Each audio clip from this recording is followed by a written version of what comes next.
అది నాన్న విషయం. రసం కూడా ఒకసారి వీడియో చేయండి అన్నమాట. మీరు ఎలా చేస్తారు? మా రసం సూపర్ నాన్న. నిజంగా ఎవ్వరొచ్చినా మా ఇంటికి రసం చాలా మెచ్చుకుంటారు. ఆహ్, కాకినాడ నుంచి, కాకినాడ నుంచి వచ్చారనమాట కొంతమంది. మా ఆయన ఫ్రెండ్స్ అనమాట. నాకు సొంతం అన్న కంటే ఎక్కువ. అన్నయ్య, అన్నయ్య వాళ్ళ మిసెస్, వదిన, అల్లుళ్ళిద్దరు. అంటే వాళ్ళకిద్దరు కొడుకులు. అందరూ వచ్చారు.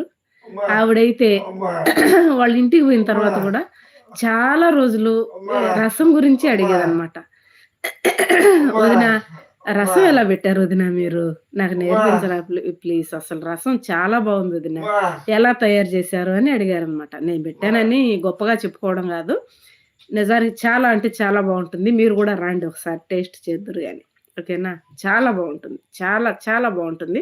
నేను రెసిపీ పెడతాను. అదే టైప్‌లో మీరు ఫాలో అవ్వండి. ఎంత టేస్ట్ ఉంటుందో మీరే చెప్పండి నాకు. నేను రకరకాలు పెడతాను. రసం